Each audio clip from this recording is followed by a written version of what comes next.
तारीख 2 अक्टूबर जितनी महात्मा गांधी और लाल बहादुर शास्त्री के जन्मदिन के लिए जानी जाती है, पिछले 7 सालों से उतनी ही दृश्यम के लिए भी जानी जाती है। 2 अक्टूबर को ट्राई डे है, ये भले ही कोई भूल जाए, लेकिन 2 और 3 अक्टूबर को विजय सलगांवकर की फैमिली पणजी में सत्संग सुनने गई थी। 2 अक्टूबर को विजय की फैमिली ने पाव भाजी खाई थी। 2 अक्टूबर को विजय की फैमिली ने फिल्म देखी थी।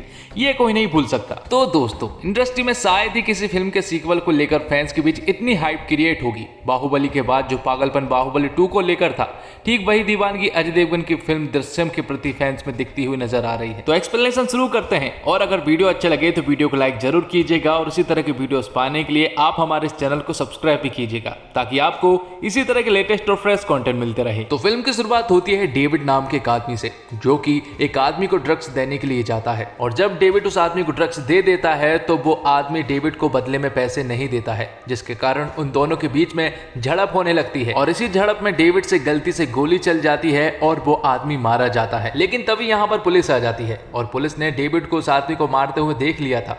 और डेविड जब उन्हें देखता है तो तुरंत ही वो जंगलों की ओर भागने लगता है। पुलिस वाले भी उसका पीछा कर रहे होते हैं, जिसके बाद डेविड पुलिस स्टेशन के पास रुकता है, जहां पर वो विजय को पुलिस स्टेशन से फावड़ा लेकर बाहर निकलता हुआ देखता है। और आज का दिन 2 अक्टूबर 2014 का दिन है, मतलब कि आज के ही दिन सैम की बॉडी को पुलिस स्टेशन के अंदर दफनाया गया था। लेकिन ये रहस्य सिर्फ विजय को ही मालूम है। लेकिन अब हमें पता चलता है कि ये रहस्य अब डेविड को भी मालूम है। जिसके बाद डेविड दौड़ता हुआ अपने घर पहुंचता है, लेकिन उसे नहीं मालूम था कि उसके पीछे अभी भी पुलिस लगी हुई है। पुलिस वाले डेविड को अरेस्ट कर लेते हैं, जिसके बाद कहानी 7 साल आगे पहुंच जाती है, जहां पर हमें विजय की पूरी फैमिली को दिखाया जाता है। यहां पर विजय की फैमिली अभी भी उस हादसे से उभरने की कोशिश कर रही है, जबकि उस बात को 7 साल हो चुके हैं। लेकिन विजय की फैमिली को अभी भी डर है कि सैम की बॉडी पुलिस वालों को मिल ना जाए, क्योंकि पुलिस वाले अक्सर सैम की बॉडी ढूंढने के लिए जहां तहां खुदाई करते रहते हैं। और इन्हीं सब को लेकर अंजू को भी बुरे सपने आते रहते हैं, इसलिए उसे हर कभी दोहरा पड़ता रहता है। तो विजय का परिवार आज भी सहमा हुआ है और सोसाइटी से कट ऑफ है।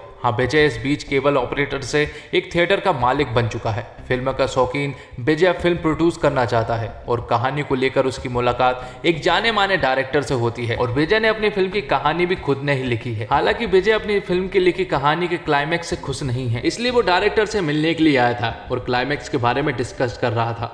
साथ ही वो डायरेक्टर से कहता है कि हमें अपने क्लाइमैक्स पर थोड़ा और ध्यान देना चाहिए, इसलिए वो क्लाइमैक्स को फिर से लिखने का प्लान बनाते हैं। अब आगे हम गायतोंडे को देखते हैं, जो कि 7 सालों से सस्पेंड है। यहाँ पर गायतोंडे के पास आईजी सर का कॉल आता है, और तुरंत ही उसे अपने घर बुलाते हैं। दरअसल आईजी सर विजय का केस रीओपन करने वाले हैं, और तभी एंट्री होती है आईजी सर मतलब कि तरुण अहलावत की, जो कि 7 साल पुराने केस को रीओपन करने वाले हैं। और गायतोंडे को आईजी सर ने इसलिए बुलाया है क्योंकि गायतोंडे ही वो शख्स है जिसे सारी की सारी स्टोरी मालूम है, और गायतोंडे एक विटनेस भी है जिसने विजय को उस येलो कार में देखा था। और तभी एंट्री होती है मीरा देशमुख की, जो कि लंदन से वापस आ चुकी थी, क्योंकि मीरा को मालूम है कि ये सब कुछ विजय ने ही किया है। लेकिन उनके पास कोई सबूत ना होने के कारण वो कुछ भी नहीं कर सकते। लेकिन फिलहाल उन्हें एक सॉलिड लीड मिली है, जिसमें कि तरुण अहलावत मतलब कि आईजी सर उसकी हेल्प करने वाले हैं। ये बात पूरे शहर में भी फैल चुकी थी कि विजय का केस रीओपन हो रहा है। आगे हम देखते हैं कि विजय के पड़ोस में शिव और जैनी नाम के पति पत्नी रहते हैं, और वो दोनों आपस में बहुत झगड़ते हैं, क्योंकि शिव अक्सर शराब पीकर आता है और जैनी को बहुत मारता है। लेकिन तभी हमें पता चलता है कि ये लोग पड़ोसी नहीं है, बल्कि पुलिस वाले हैं, जो कि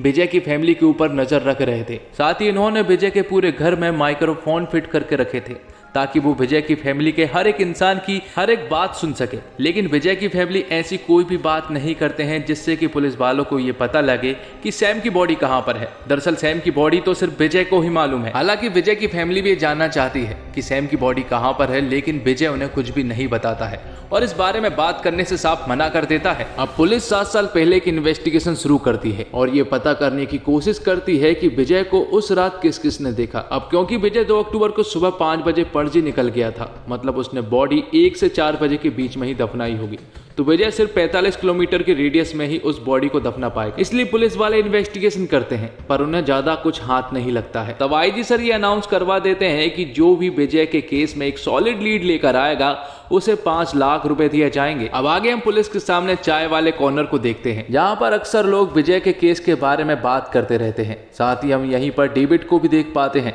जो कि 7 साल की सजा काटने के बाद अब जेल से बाहर आ चुका था, और डेविड ही वो आदमी है जिसने उस रात विजय को देखा था। अब अगले सीन में हम आईजी सर को देखते हैं, जो कि विजय के गार्डन में था, जिसके बाद वो विजय के घर में घुस जाता है, जहां पर विजय तो नहीं था लेकिन उसकी पूरी फैमिली मौजूद थी। यहाँ पर विजय की फैमिली आईजी सर को देखकर काफी बुरी तरीके से डर गए थे, क्योंकि विजय की फैमिली अक्सर पुलिस वालों को देखकर डर जाया करते हैं। और कहीं ना कहीं आईजी सर ने भी विजय की पूरी फैमिली के चेहरे पर यह डर देख लिया था कि विजय की फैमिली जरूर हमसे कुछ छुपा रही है। और यहाँ डेविड को जब उन 5 लाख की न्यूज और विजय के केस के बारे में पता चलता है तो वो तुरंत ही पुलिस के पास पहुंच जाता है। यहाँ डेविड पुलिस वालों से कहता है कि उसे एग्जैक्टली मालूम है कि विजय ने उस बॉडी को कहां पर दफनाया है, पर पुलिस वालों को उसकी बातों पर बिल्कुल भी विश्वास नहीं हो रहा था। पर डेविड जब उन्हें अपने बारे में बताता है कि 2 अक्टूबर को उसके हाथ एक गलती से खून हो गया था और जब वो पुलिस से भाग रहा था तब उसने विजय को 3 बजे के आसपास उस बॉडी को दफनाते हुए देखा था। अब ये सारी बातें सुनने के बाद पुलिस वालों को भी उस पर विश्वास हो जाता है, पर पुलिस वालों ने सिर्फ 5 लाख का इनाम ही रखा था, पर यहाँ पर डेविड उनसे 25 लाख रुपए मांगता है। अब ना चाहते हुए भी पुलिस को डेविड को 25 लाख रुपए देने ही पड़ते हैं। तब डेविड आईजी सर को बताता है कि आप जहाँ पर खड़े हुए हैं वहीं पर उस बॉडी को दफनाया गया था, मतलब कि पुलिस स्टेशन में ही उस बॉडी को दफनाया गया है। साथ ही पुलिस वालों को यहाँ पर एक और बात पता चलती है कि 7 साल पहले पुलिस स्टेशन का भी कंस्ट्रक्शन का काम चल रहा था और इसी का फायदा उठाकर विजय ने उस पुलिस स्टेशन में बॉडी को दफना दिया। तो पुलिस वाले ज्यादा देर ना करते हुए उस बॉडी को निकालने में लग जाते हैं। वो उस फ्लोर को खोदना शुरू करते हैं, लेकिन उससे पहले वो पूरे के पूरे पुलिस स्टेशन को कवर करते हैं ताकि उन्हें कोई भी ना देख पाए। लेकिन विजय को इस खुदाई के बारे में पता चल गया था, क्योंकि उसके ऑफिस के सामने ही एक कैमरा लगा हुआ था जिससे कि विजय ये सब कुछ देख पा रहा था। विजय भी पूरी तरह से डर गया था और अब उसे लगने लगा था कि शायद अब वो पकड़ा जाएगा, क्योंकि विजय अपने राज को लेकर काफी कॉन्फिडेंट था। पर यहाँ पर पुलिस वालों को पुलिस स्टेशन के अंदर वो बॉडी मिल जाती है। अब क्योंकि 7 साल हो चुके थे इसलिए उस बॉडी के स्केलेटन ही उन्हें मिल पाते हैं और पुलिस वालों को कोर्ट से 8 घंटे की पूछताछ के लिए ऑर्डर भी मिलते हैं, जिसके अगले ही दिन वो लोग विजय की पूरी फैमिली से पूछताछ करने में लग जाते हैं, जहां पर आईजी सर और मीरा देशमुख दोनों ही मौजूद थे। आईजी सर यहां पर विजय को सारी बातें बताते हैं कि उस रात डेविड नाम के एक आदमी ने तुम्हें वहां पर देखा था, लेकिन यहाँ पर विजय साफ मना कर देता है। वो कहता है कि उसने या तो किसी और को देखा होगा या फिर वो आदमी झूठ बोल रहा है। आईजी सर यहाँ पर काफी सारे सवाल पूछते हैं, लेकिन विजय अपने बयान पर अड़ा हुआ था। अब क्योंकि विजय नहीं मान रहा था इसलिए आईजी सर दूसरी तरह की तरकीब अपनाते हैं और वो लोग विजय की पूरी फैमिली को एक दूसरे कमरे में ले जाकर मारने लगते हैं। अब गायतोंडे विजय की फैमिली को मारना शुरू करता है और मीरा देशमुख भी यहाँ पर बैठी हुई थी। विजय उन्हें सामने वाले रूम से देख पा रहा था और जब वो उन्हें मार रहा था तो आईजी सर से वो उन्हें रोकने को कहता है, लेकिन आईजी सर यहाँ पर कुछ भी नहीं बोलते हैं, क्योंकि उन्हें मालूम है कि विजय का किस तरह से मुंह खुल सकता है और आखिर में आईजी सर की ही जीत होती है, क्योंकि विजय कह देता है कि वो सब कुछ बताने के लिए तैयार हो गया है। तब विजय का कन्फेशन रिकॉर्ड किया जाता है, जिसमें कि विजय उन्हें बताता है कि 2 अक्टूबर की रात को वो अपने ऑफिस में था जहां पर वो शराब पी रहा था और शराब पीने के बाद जब वो अपने घर गया तो घर पर उसने देखा कि उसके घर का दरवाजा खुला हुआ है और जब वो अंदर घुसता है तो उसके ऊपर अचानक से किसी आदमी ने अटैक कर दिया। तब हमारे बीच झड़प होती है और इसी झड़प में एक सरिये से उसके सर पर वार हो गया, जिससे कि उसकी मौत हो गई। जिसके बाद वो बताता है कि जब उसने उस आदमी को मार दिया था तो उसने उसकी बॉडी को चुपचाप ही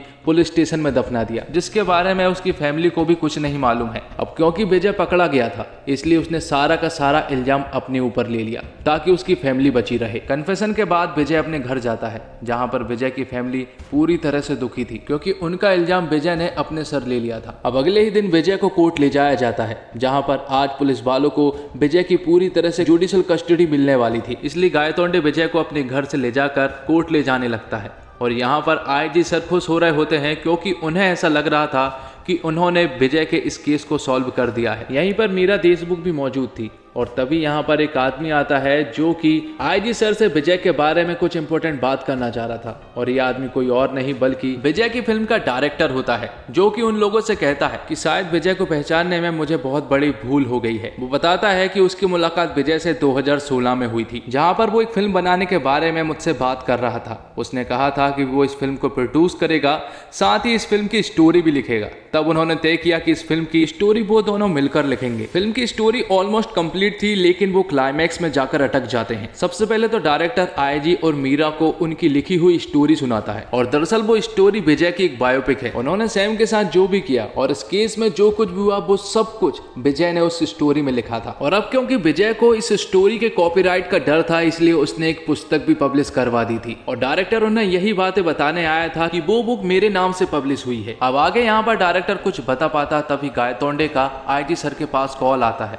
और यहाँ पर उन्हें पता चलता है कि कोर्ट में बाजी पलट चुकी है। दरअसल जब कोर्ट में कन्फेशन चलाया जा रहा था और जब विजय से पूछा जाता कि क्या ये सच है, तो विजय ने साफ मना कर दिया था। विजय ने कोर्ट में बताया कि पुलिस वालों ने जोर जबरदस्ती करके ये कन्फेशन उससे रिकॉर्ड करवाया है। साथ ही विजय की वकील जज साहब से कहती है कि पुलिस वालों की ये सोची समझी चाल है, क्योंकि जो कुछ भी कन्फेस करवाया गया है वो सब कुछ एक नॉवल से उठाया गया है। और उसे पढ़ने के बाद जज साहब को भी विश्वास हो जाता है कि ये सब कुछ पुलिस वालों की सोची समझी चाल है। अब डायरेक्टर उन्हें क्लाइमैक्स के बारे में बताता है। वो उनसे कहता है कि पिक्चर की स्क्रिप्ट खत्म हो जाने के बाद विजय फिर से उसके घर आया था, जहां पर आने के बाद उसने कहा था कि उसे क्लाइमैक्स की स्टोरी थोड़ी सी पसंद नहीं आ रही है। उसने डायरेक्टर से कहा था कि अगर मान लो कि पुलिस वालों को उसकी बॉडी मिल जाती है तो आगे वो क्या करेंगे। अब आगे डायरेक्टर कुछ बताता है, इससे पहले गायतोंडे का फिर से आईजी सर के पास कॉल आता है और यहाँ पर बाजी पूरी तरह से पलट चुकी थी, क्योंकि कोर्ट में जो डीएनए सैंपल्स मिले हैं वो सैंपल समीर देशमुख की बॉडी से मैच नहीं कर रहे थे, जिससे कि ये साबित होता है कि पुलिस स्टेशन में जो बॉडी मिली है वो समीर देशमुख की नहीं बल्कि किसी और की है। तो आईजी सर उस डायरेक्टर से अब ये जानना चाह रहे थे कि आखिर उस फिल्म का क्लाइमैक्स क्या था।